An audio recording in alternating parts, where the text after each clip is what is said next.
Praise God, purihin po ang Panginoon. Maraming salamat po sa ating Panginoon. Pwede po bang i-type muna natin sa comment section, God is good all the time, and all the time God is good. Maraming salamat po sa ating pong Panginoon sapagkat napakaganda po ng ating pong araw na ito. Today is Sunday again and I hope that you are all doing well. Kagaya po ng lagi kong sinasabi, ano man po ang ating mga pinagdadaanan, mabigat, magaan, madilim, o ubod ng dilim, ubod ng hirap, ano man po yan, anong situation, saan man po kayong panig na mundo, gusto ko po laging sabihin sa inyo na mas marami pa rin po tayong mga bagay na dapat pong ipagpasalamat sa ating pong Panginoon. So, napakaganda po ng ating pag-uusapan ngayon because we are down to our fourth installment ng ating pong October series na pinamagatan pong IOU1. Pinag-uusapan po natin that sometimes the only way to truly appreciate a favor is by returning it. Kung minsan po para makita ng mga tumulong sa atin na tayo ay nakaka-appreciate, no, maibalik din po natin ito somehow doon po sa mga taong nakatulong sa atin. And isa po sa mga napag-usapan natin ay yung paano tayo magpasalamat sa ating Panginoon, paano natin ipag-pray yung mga taong nakatulong sa atin, paano natin maibabalik yung favor sa mga taong nakapagbigay ng pagpapala sa atin. Now, today, we're going to talk about leadership. Pwede bang pakitype natin sa comment section, leadership? Because for all you know, every October po atin pong pinagdiriwang yung tinatawag po nating Pastors Appreciation Month. At hindi lamang yun, sinama na rin natin yung ating mga leaders. So, every October, gusto kong maging culture na sa ating church, know that we are celebrating Pastors and Leaders Appreciation Month. Napaka-importante po niyan sapagkat malaki po ang ginagampanan na tungkulin ng ating pong mga leaders and ating pong mga pastors. And according to John C. Maxwell, sabi niya, everything rises and falls on leadership. Pagka ang isang bansa, ang isang pamilya, maayos po ang leadership, ay talaga pong mamamayagpag yan. Pero kapag ang isa pong bansa ay, o ang family or company, kapag ka ito ay poor ang kanyang leadership, it will surely fall. Kaya napaka-importante po ng leadership. And alam niyo po ba, I can surely say na mapalad po ang taong may leader. Napakapalad po ng taong may leader. Napakapalad po ng isang kumpanya, ng isang pamilya, ng isang business na meron po siyang leader, meron po siyang mentor. Ganoon din po sa ating pong simbahan. Mapalad po ang isang simbahan na may maayos, matino, at alam mo yon, maka-Diyos na leadership. Napansin ko po kasi na ang mga matatagumpay na tao, meron po silang mga mentor, meron silang coach, meron silang leader. But wait, no, bago ko mag-start, I want you to tag your mentor. I want you to tag your leader, no, dito sa ating church. Kung ikaw ay na-invite at ikaw ay meron ng life group, gusto kong i-type mo kung sino yung leader mo, yung mentor mo, yung coach mo, or yung pastor mo na nagme-mentor sa iyo spiritually at sa iba't iba pang aspeto ng buhay. Kasi napansin ko, ang mga matatagumpay na tao, sa secular muna, sila ay yung mga nagtatagumpay. Ito yung mga taong may mentor, magagaling na, pero meron pa silang mentor at meron pa silang coach. Like for example, si Manny Pacquiao, hindi siya magiging ganun katinding boxer, nandun na yung galing, pero meron po siyang tinatawag na coach. Meron siyang Freddie Roach. Si Mark Zuckerberg, meron siyang Steve Jobs. No, napansin ko na kung sa secular world ay napaka-importante ng mentor, coach, ng ating, alam mo yun, ng leader, what more sa ating spiritual life. At today, mas makikita natin no, yung value, yung kahalagahan ng isang Christian na merong mentor, na merong leader, na merong pastor. Now, I want you to join with me sa Hebrews chapter 13, verse 17, and pag-uusapan natin, ano yung napapaloob dito sa leadership na to? Bakit napaka-importante sa isang Christian na merong mentor, leader, na merong nagpapastol sa kanya? Hebrews chapter 13, verse 17. Ito po sinasabi ng salita ng Diyos. I'm reading it from the easy-to-read version, no? Sabi ng Bible, obey your leaders, be willing to do what they say. They are responsible for your spiritual welfare. So, they are always watching to protect you. Obey them so that their work will give them joy, not grief. It won't help you to make it hard for them. Sabi po ng Tagalog, basahin natin ang salita ng Diyos version. Sabi niya, sundin ninyo ang mga namumuno sa inyo at magpasakop kayo sa kanila. Dahil dahil sila ang nangangalaga sa spiritual nyong kalagayan. At alam nila na merong pananagutan sila sa Diyos sa pangangalaga sa inyo. Kung susundin nyo sila, magiging masaya sila sa pagtupad ng tungkulin nila. Ngunit kung hindi, malulungkot sila at hindi ito makakatulong sa inyo. Purihin po ang Panginoon sa pagkakabasa ng salita ng Diyos. Ano po ang napapaloob dito sa leadership na ito? I believe today po, no, kung saan ka man pong panig ng mundo, anong oras ka ng mga online services natin nanonood, I believe today na pagkatapos ng topic pong ito, mas ma-appreciate mo una yung leader mo, yung mentor mo, yung pastor mo na nagli-lead sa'yo spiritually. So today, tonight, this afternoon, join me in our topic entitled hashtag I love my leader. Pakitype nga sa comment section, hashtag I love my leader. Ini-encourage ko po kayo, if you got something, no, quotable quotes man ito, verse or point dito po sa ating preaching, today I challenge you, I encourage you na mag-post po tayo sa ating mga social media account. Let's say for example, may narinig kayong quote, meron kayong verse na nakita, meron kayong point na nakita na sa tingin ninyo makakatulong yan sa ating mga kapatid na makakabasa nito, pwede po bang i-comment ninyo yan, i-post po ninyo sa inyong mga social media account. Tapos lagyan po ninyo ng hashtag I love my leader. Or pwedeng later, gusto mong i-appreciate yung pastor, leader mo through, alam mo yun, posting him or her sa ating social media account. Pwede mong i-post yung picture nyo, tapos lagyan mo lang hashtag I love my leader. So let's get started, no? Pag-usapan natin ito, ano yung nakapaloob, ano yung nutshell nito ng leadership? Tignan natin muna yung verse 17. Pag-aralan natin to, pigain natin tong verse 17 na to. Sabi ng verse 17, obey your leaders, be willing to do what they say.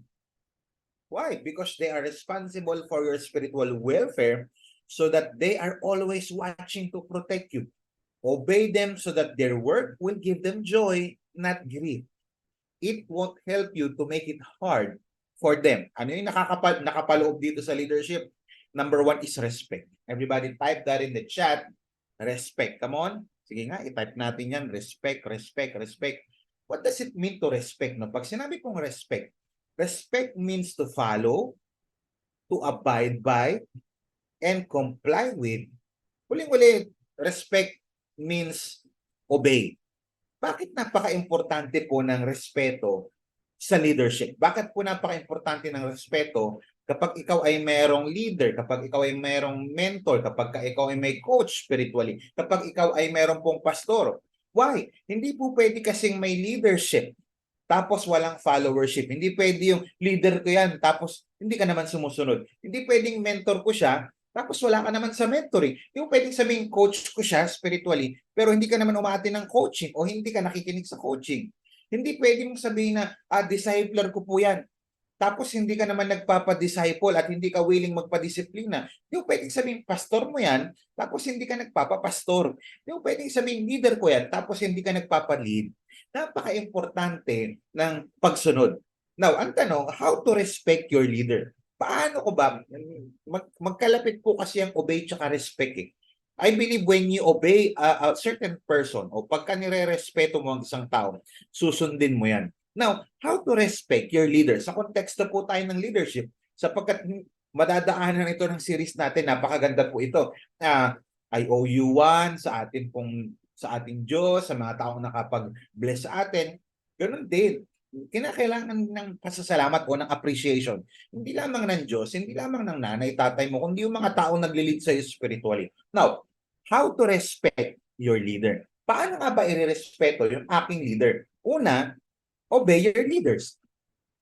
Napakasimple lang po. Obey before you complain. Marami po kasi sa atin, ang daming complain, hindi naman agad-agad nagko-comply kasi ang dami nilang, alam mo yun, ang daming, maraming tao, ang daming nilang complain. Kasi ganito, kasi ganyan, kasi busy. You see, baka sa dami nating complain, wala naman tayong na-comply. Una, paano ko ipapakita yung respeto ko sa aking pastor, sa aking leader, sa aking coach, Para lang ba ako i-manipulate? Para lang ba ako negatively speaking i-control? Bakit negatively speaking? Kasi meron pong positibong pagkokontrol. Ang isang dam, kapag hindi na control, magdudulot ito ng baha. Ang isang pera, kapag hindi na control, o ang pag-handle ng money, kapag hindi ito na control ng tama, malulustay yan. Ang emosyon, kapag hindi mo na control, delikado yan. Marami nang pumatay, marami nang nakulong dahil sa selos. Kaya napaka-importante yung positive side ng control. Meron pong negative side, yung controlling talaga na minamanipulate. Pero may control na positive side na kapag hindi mo na control ang isang bagay, devastated ang buhay o distraction ang buhay ng isang tao.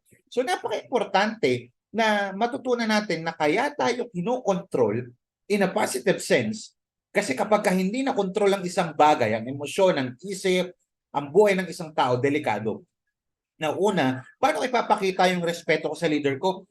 Obey your leaders. Pangalawa, be willing to do what they say. Paano ko ipapakita yung respeto ko? Sumunod.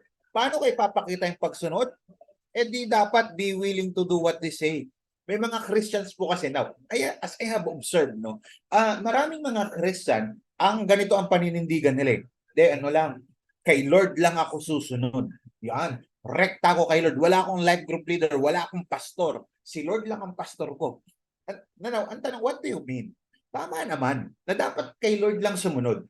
Tama naman na dapat si Lord ang pastol. Kasi siya naman talagang ang pastor ng buhay natin. Kaya lang, pakita sa comment section, kaya lang, si Lord nagbibigay ng mga under shepherds. Una, gusto ko po sabihin sa inyo, tama po yun. Kay Lord lang po tayo dapat sumunod. Hindi kay Satanas, hindi kung kanino man, hindi sa emosyon. Kay Lord lang. At kung ano yung sinasabi ni Lord, yun ang dapat sundin. Amen? Type that in the chat. Amen. Tama naman. Kay Lord lang ako susunod. Tama yun. At si Lord lang ang susundin ko. Yung sinasabi niya, yung susundin ko. Tama rin po yun. Kaya lang ang delikado, paano kapag sinabi ni Lord na obey your leaders, kagaya ng salita ng Diyos na binabasa natin ngayon? Hindi, kay Lord lang ako susunod. Oo nga. Hindi ko kailangan ng pastor. Uy, doon ka nagkakamali. Hindi ko kailangan ng leader. Doon ka nagkakamali. Hindi ko kailangan ng mentor or coach spiritually. Hindi ko kailangan yan. Doon ka nagkakamali. Why? Because sinasabi ng salita ng Diyos, kung mahal mo si Lord, susunod ka sa kanyang salita. At isa sa mga salita ng Diyos na dapat nating sundin ay pagsunod sa mga namumuno sa atin.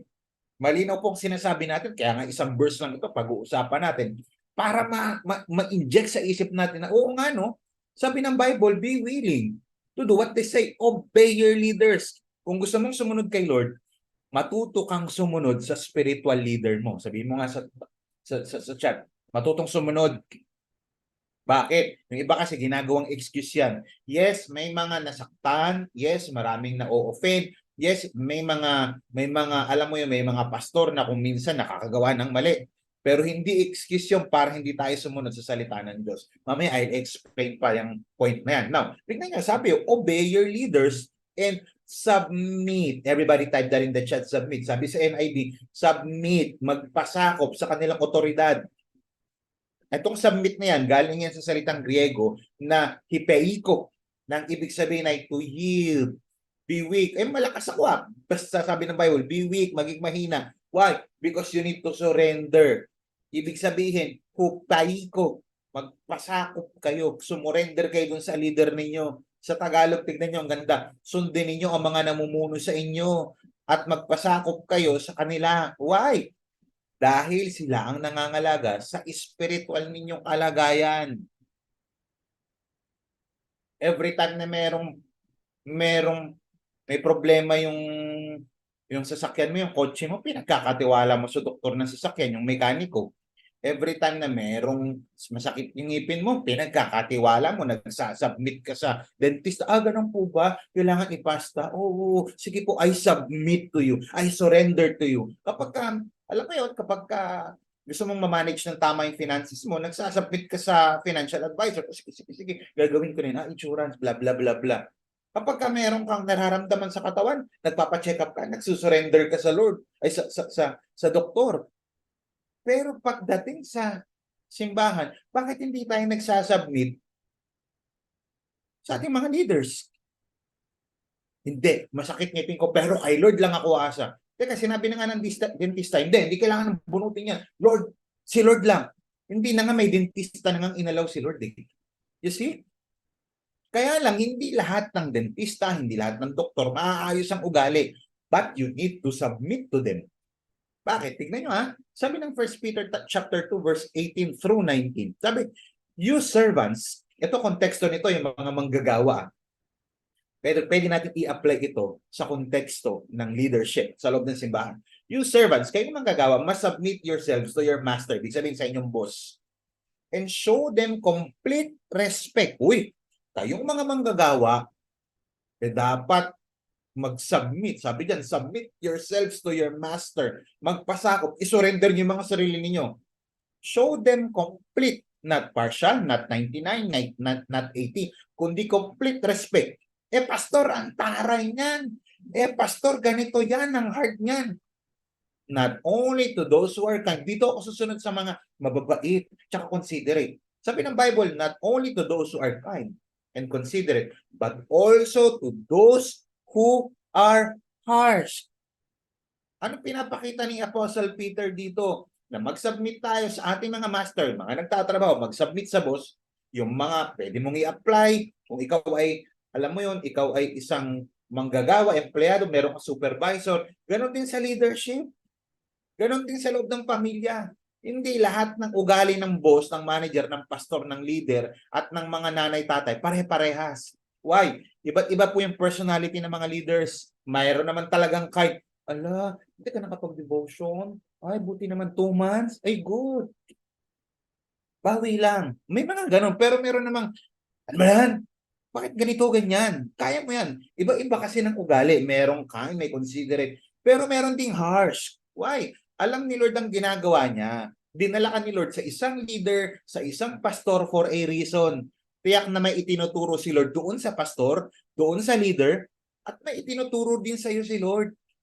Kung sino man ang pastor mo, kung sino man ang leader mo ngayon, it could be patience ang tinuturo sa'yo, it could be love, it could be obedience, it could be respect, it could be submission. Kaya pansinin mo sa simbahan natin, tinuturoan natin, mag-bless kayo. Kahit nga yung mas mga matatanda sa akin, natutuwa ako na nag-bless sila.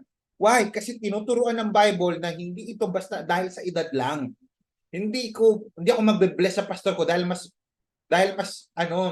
matanda siya sa akin o mas mata ako sa kanya. Kundi ito ay kultura natin mga Pinoy na kinukuha din naman natin yung konteksto ng pagrespeto at pagsunod sa Bible. Nagsasubmit. You see? Lalabas talaga yung tunay na ugali ng leaders natin. At lalabas din naman yung tunay nating ugali sa mga leaders natin kapag hindi na natin gusto minsan yung ating mga naririnig o masakit na pero tama yung mga sinasabi. Anong sinasabi ni Apostle Peter na mangyayari kapag nag-submit? Ayan, tingnan nyo ha. Ano yung blessing na mangyayari sa isang manggagawa o sa isang member ng simbahan o sa isang, alam mo yun, sa isang life group leader na nagsasubmit sa leader? Yan, tingnan nyo ha.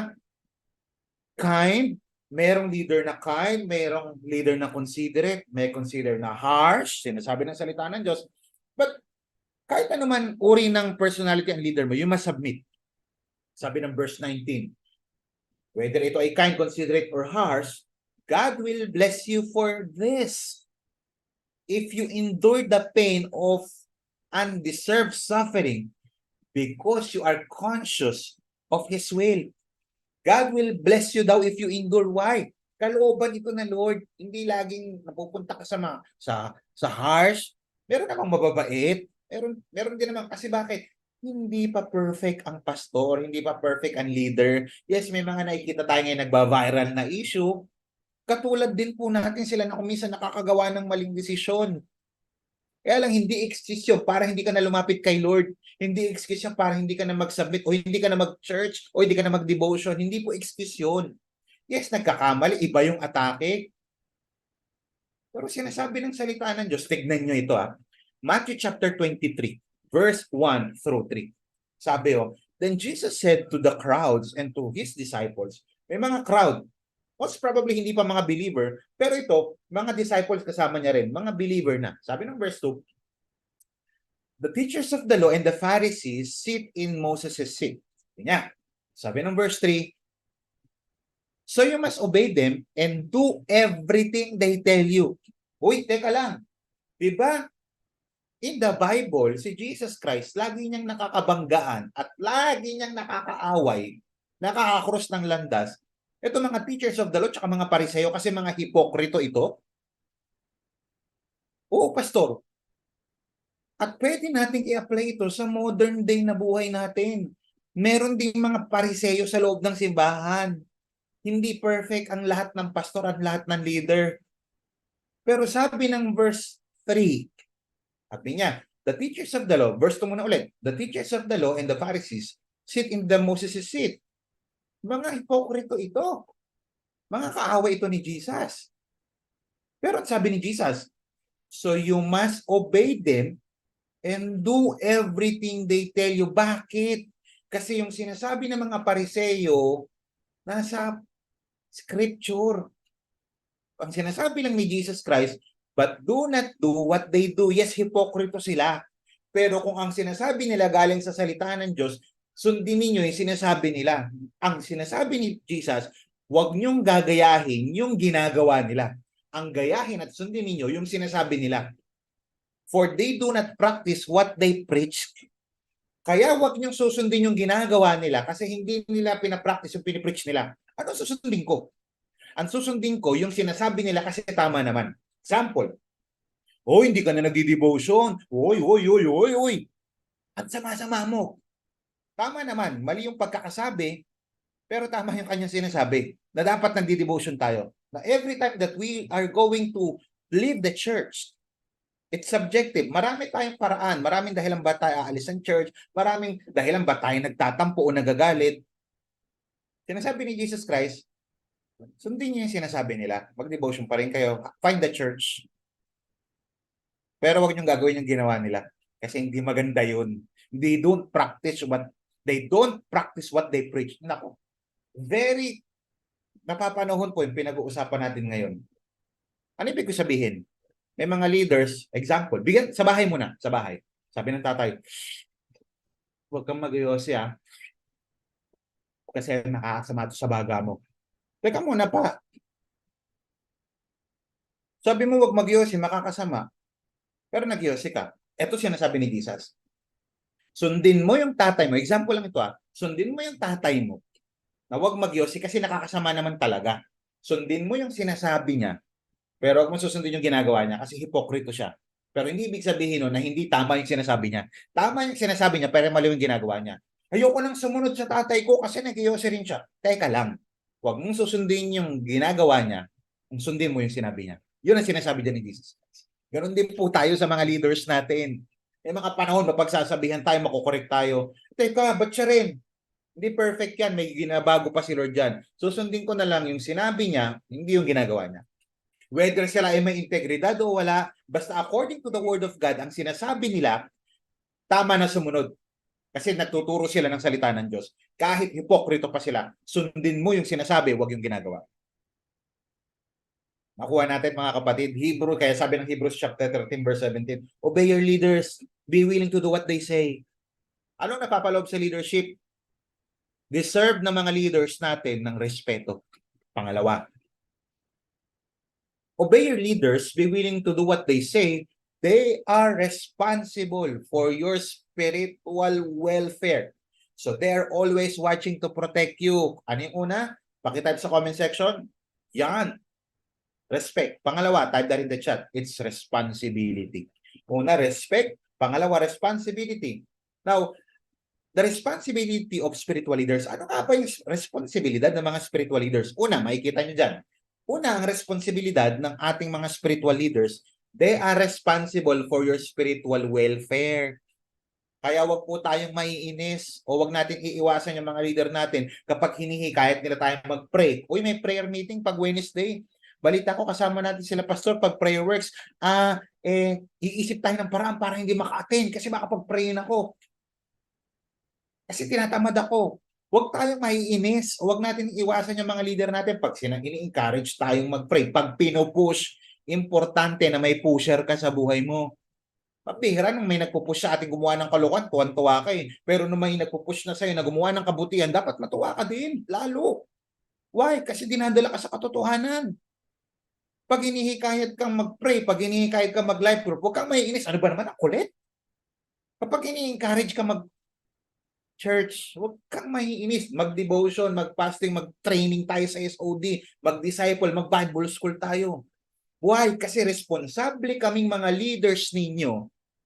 I'm speaking not just in sa side ko, kundi sa side ng mga live group leaders dito. Because may pinagdadaanan din po sila, pero nililid ka pa rin niya. Kaya wag mong iiwasan, wag mo namang binabastos. Respect nga eh. Always remember na ito yung responsibilidad namin sa inyo. Ito yung responsibilidad ng mga leaders ninyo sa inyo. Pangalawa, because they're always watching to protect you. So, tignan nyo ha, to watch, to protect. Pakita mo sa comment section, to watch and protect. Yan, di ba sabi ng mga kapulisan natin, to serve and protect. Tama yun. Ganun din sa salita ng Diyos, to watch and protect. Huwag maiinis o magtatampo kapag ikaw ay binabantayan ng leader mo. O kapag, kamusta ang devotional life? Kamusta love life? Ano ba naman yan? Pati love life ko pinapakailaman. O, kapag kinokore ka, hindi yata tama yung pinost mo. Walang pakialamanan. Leader kita sa church, pero pagdating sa social media, my life, my social media account, my rules. Kapag ka kinokorek ka, mga sablay mong social media post, magpakorek ka. Pwede natin sabihin wala silang pakialam sa atin eh. Pero yung sinasabi ng Bible kasi, our leaders needs a responsibility. Your leader's responsibility is to watch and protect you. Binabantayan ka sa love life mo kasi bad company corrupts good character. Binabantayan ka sa mga kaibigan mo because bad company corrupts good character. O, kamusta? Ingat-ingat ha.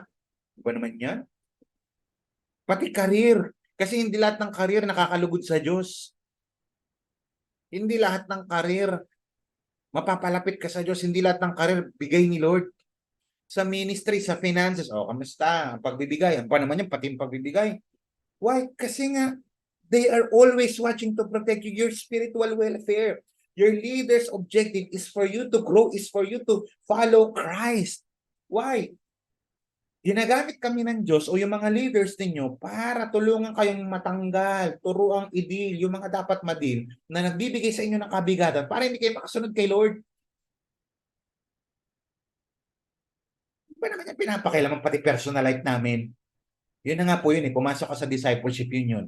Pero sabi ng Bible ay may pakialam at may karapatan silang makialam sa atin. Sabi ng Bible, type sa comment section, sabi ng Bible, kapag sinabi ng Bible, sinabi ni God. Bakit kailangan nilang gawin ito? Pangatlo, at alam nilang may pananagutan sila sa Diyos sa pangangalaga nila sa inyo.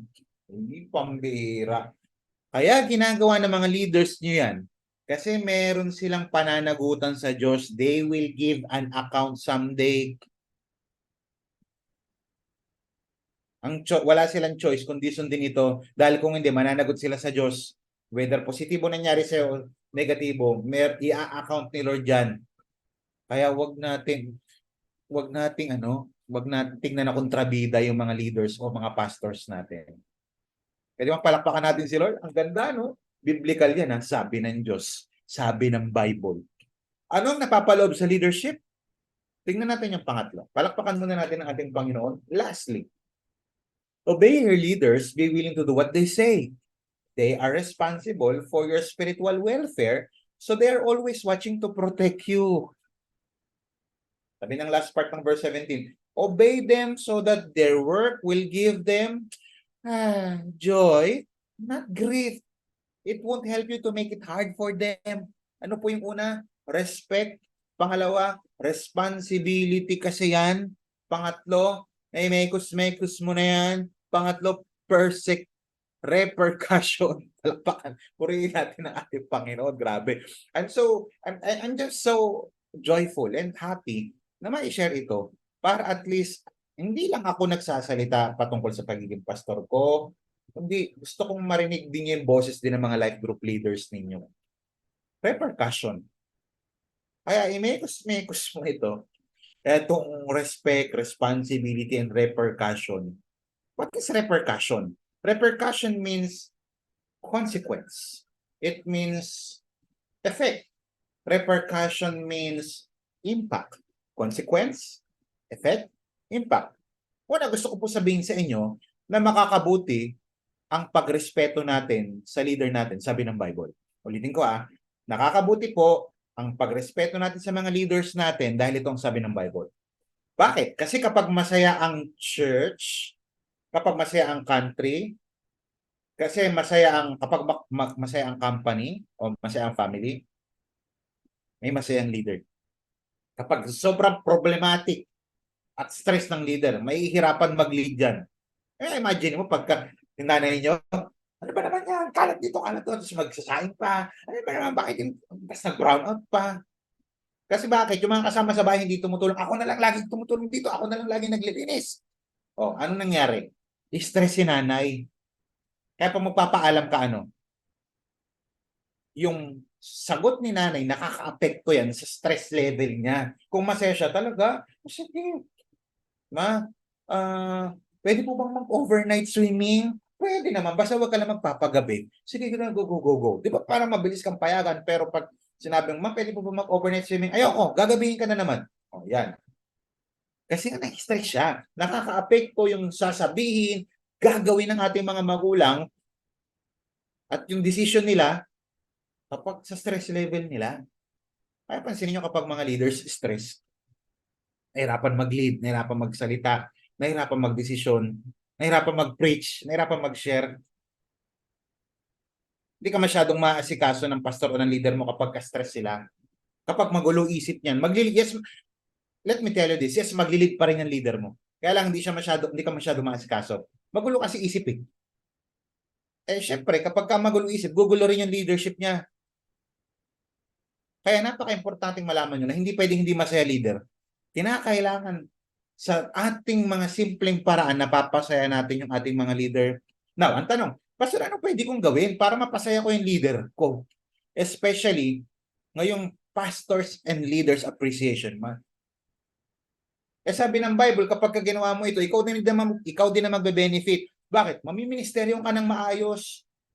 Ganun din sa magulang Pagka inalagaan mo nanay mo, hindi mo in-stress, ikaw din naman magbe-benefit Ganun din naman sa boss mo. Kapag hindi mo binigyan ng stress, kapag sinunod mo yung pinapagawa niya, hinit mo yung mga pinapagawa sa work, di ba ikaw din, sige may bonus kayo. Hindi ako stress Malaki ang impact ng blessing mo sa stress level ng nanay mo.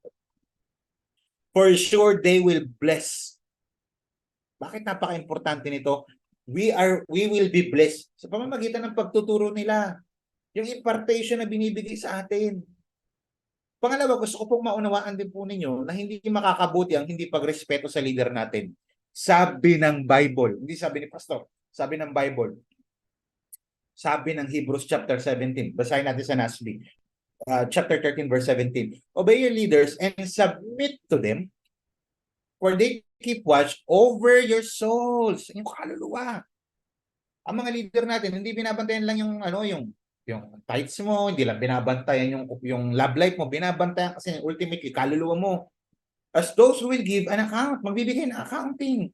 Let them do this. Sige naman, hayaan nyo naman na mag-lead sila sa inyo with joy. Huwag naman matigas lagi ulo. Hindi ko sinabing hindi tayo sasablay. Hindi ko sinabing perfect na tayo. Pero kaya mo naman kasing mas mag-mature pa because maturity, becoming a matured life group member, becoming a matured church member or disciple is a choice. Let them do this with joy and not with grief. Why? For this would be unprofitable for you. Hindi makakatulong to sa'yo. Bakit? Sabi ng unprofitable, ibig sabihin yan gainless, pernicious, causing great harm, destruction or death. Kaya sinasabi ng salita ng Diyos, kung susundin nyo sila, magiging masaya sila sa pagtupad ng tungkulin nila. May joy. Ngunit kung hindi, ano sabi ng Tagalog, binasa natin kanina, malulungkot sila at hindi ito makakatulong sa inyo. Why? Kasi problematic nga Ang malungkot at problematic na leader ay malungkot at problematic na church. Bakit? Hindi ultimately si Lord ang yung sovereignty ni Lord. Pero may responsibilidad tayo na pasayahin yung mga leaders natin. Kaya meron akong assignment. Type na rin the chat, assignment. Bago ko magtapos, pakitype na sa comment section assignment. Okay? May assignment ako kasi meron pa tayong 1 linggo pa bago matapos ang Pastors and Leaders Appreciation Month. Mag-isip ka ito assignment natin na type na rin the chat. Come on, bilis, tulungan niyo si pastor, mag-preach ng masaya. Assignment, type assignment. Within the week, ang ipapasa niyo yung assignment niyo sa Sunday ha. Mag-isip at gumawa ng isang specific at intentional na bagay para mapakita natin ang appreciation sa leader natin. Okay? Dito sa Pastors and Leaders Appreciation Month. Paano ko mapapasa yung life group leader ko? Simple lang. Pwede mong i-treat. Pastor, ate, kuya, pwede ka ba? Kasi ikaw na lagi yung nag-treat sa akin ng milk tea. Papa-milk teahin kita sa Sunday after church. Uy, grabe naman yun. Okay, surprise mo ng cake. Happy Pastors and Leaders Appreciation Month. Kuya, ate, leader, na-appreciate kita. Or kung nakakaluwag-luwag ka, lagipan mo. Leader, ano bang Gcash mo? O yung iba naman, kung nagmamasahe ka, leader, tapa. Ano to, raid ba to? Hindi. Leader, alam mo naman, nag-training ako, reflexology. O yung iba naman, pastor, pwede ba kitang iPT? Uy, grabe naman yun. Treat them, give them gifts. Hindi lang salita. Kung kaya mong mag-effort na meron kang magpapa-t-shirt printing, magpa-print ka ng mug na I appreciate you. Yan ang assignment natin sa Sunday. Pwede mong ibigay yan after mismo ng ating online Sunday service or physical. In conclusion, ulitin ko ha, may pagpapala sa isang tao na marunong magpala sa kanyang leader. In conclusion, ano nakakapaloob sa leadership? Una, type sa comment section, respect, responsibility, repercussion. I remember the story of Moses sa book of Exodus chapter 17 verse 8 through 13. Pasadahan ko lang na mabilis. While the people of Israel were still at Rephidim, the warriors of Amalek attacked them. Inatake sila. Sabi ni Moses kay Joshua, choose some men to go out and fight the army of Amalek for us. Tomorrow, I will stand at the top of the hill sa isang burol, tapos andito yung labanan, tapos may burol. Holding the staff of God in my hand. Sabi niya, makipaglaban ka sa baba, ako sa taas, mag-i-intercede ako. Inutusan ng pastor, inutusan ng leader, yung kanyang disciple na si Joshua. Sabi ng verse 10, so Joshua did what Moses, hindi sinabi, bakit ako? Iba na lang. So Joshua did, by the way, ito yung unang moment na nabanggit si Joshua sa buong Bible. Ito yun. So Joshua did what Moses had commanded and fought the army of Amalek o Amalek. Meanwhile, Moses, Aaron, and Hur climbed to the top of nearby hill, Burol. As long as Moses held up the staff in his hand, the Israelites had the advantage. But whenever he dropped his hand, binababa niya, nangangalay. The Amalekites gained the advantage. Moses' arms soon became so tired na pagod. He could no longer hold them up. So Aaron and Hur found a stone for him to sit. Inalalayan ng dalawang niyang member. So they stood on each other side of Moses, holding up his hand. Hinawakan kasi nangawit na papagod. Ano pwede natin matutunan dito? Sabi, so his hands held steady until sunset. As a result, Joshua overwhelmed the army of Amalek in battle. Itong held up his hands, often, sabi ng mga scholars, ini-interpret nito as prayer. Elevating the staff, sabi nila, probably symbolizes the divine power na key sa Israel's military success. Ang focus hindi doon sa battlefield, ang focus doon sa hill, doon sa nagpipray. Kaya lang, sabi ng Bible, every time na binababa ni Moses, tatatalo sila. Pag tinataas, nananalo. Napapagod yung kanilang leader. Anong ginawa? Alalayan natin si leader. Napapagod din yan. Tayo rin ang mapapahamak. You see? Sometimes, napapagod din po yung ating po mga leaders. Let me close with this. Sometimes, napapagod din po yung ating mga leaders, yung ating po mga pastors. Pero ang sarap makita na ang mga disciple na kagaya ninyo na nakakapakinig ay handang sumama sa laban ng mga pastor nila. handang sumama sa laban ng kanilang mga leaders. Mission, make disciples, leader, kasama mo kami dyan. Anong ating vision? World harvest. Ano yung ating passion? Love God, love people. Kasama mo kami dyan, pastor. Kasama mo kami dyan, leader. Kapag bagsak ang kamay ni leader, kapag nadadown si leader, itaas mo. Hindi yung lalo mo pang ibababa. Ay, discourage ka. Buti nga sa'yo. Isipin niyo yung mga instances na nasaktan mo yung leader mo. Nasaktan mo yung pastor mo. O wala ka naman talagang ginawa, kaya siya nasaktan. Hindi ka, ayaw mo mag-involve, ayaw mo magpasaway, nagpapasaway ka, tapos ayaw mo magpasaway. Yun yun. Ayaw mo magpakorek, ibig sabihin. Kaya siguro nagkakaganito-ganito tayo eh. Why? Kasi hindi tayo marunong mag-honor at sumunod sa ating mga leaders. Biblical po yan. Ask God for forgiveness and then pray. And third, do something special for your leaders this week.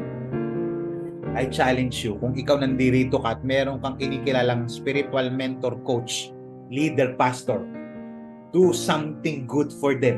Give them gifts. Appreciate them this week. Whether ito ay financial, material, or spiritual. You cannot give what you don't have. Hindi ka makakapagbigay kung walang-wala ka. Pero kung sa tingin mo blessed ka, naniniwala ko, makakapag-effort ka. Kung nakakagawa ka nga ng effort sa isang bagay na alam mo kinakailangan, ito rin kinakailangan din ng mga leaders natin ng appreciation. This Sunday, see you with your gifts sa inyong mga leaders. Whether, paano yun online? Hindi na excuse ngayon ng layo. Distance is not an excuse sa panahon natin ngayon.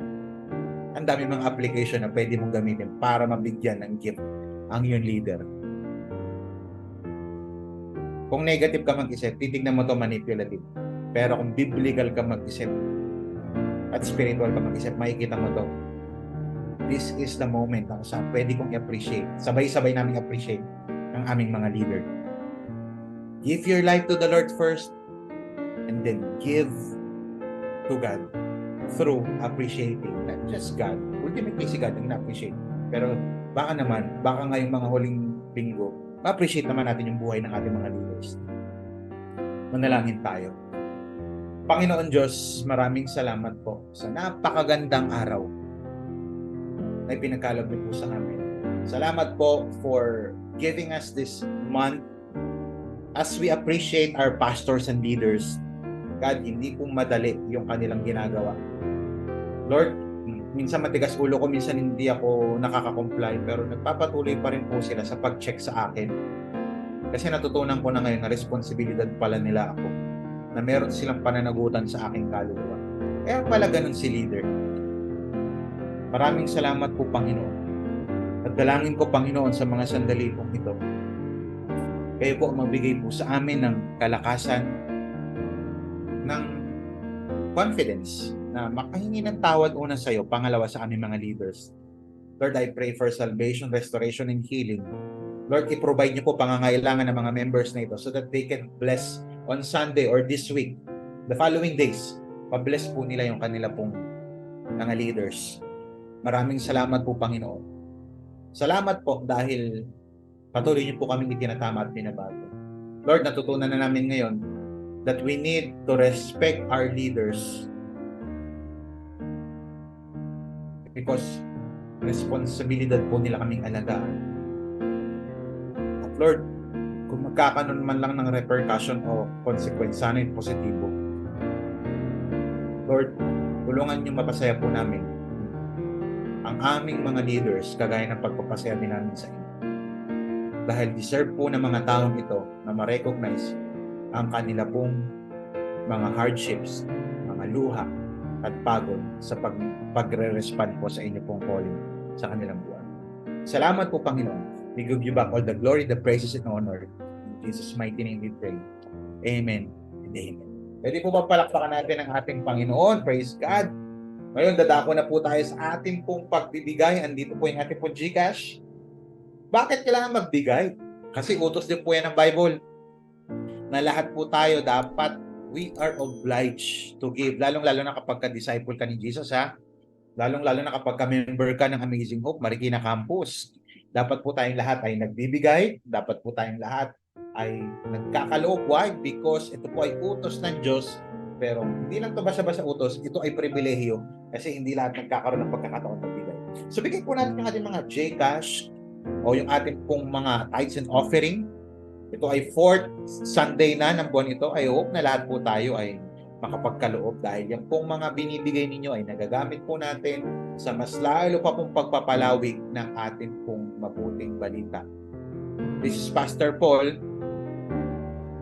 ang inyo pong lingkod na nagsasabing mahal po kayo ng Panginoon at yung buo pong leadership ng Amazing Hope Marikina Campus, lahat po ng umaattend dito, disciple ka dito, mahal na mahal po namin kayo. At ang gusto lang po namin sa inyo ay mapabuti. Hindi po kami perfect and we should ask for forgiveness. Patawarin ninyo po yung mga leaders. Lahat po kami, hindi po kami perfect. May sasabi kami minsan, may nagagawa kaming hindi maayos, patawarin niyo po kami kasi kagaya niyo rin po kami na hindi perfect pero tinawag po kami ni Lord na mag-oversee ng inyong mga buhay. We love you and we just want to say thank you sa inyo pong pag-appreciate sa buong leadership po ng Amazing Hope Marikina Campus. See you next week. Excited ako sa ating last Sunday. God bless. God loves you and magpalain po tayo lahat. Adios.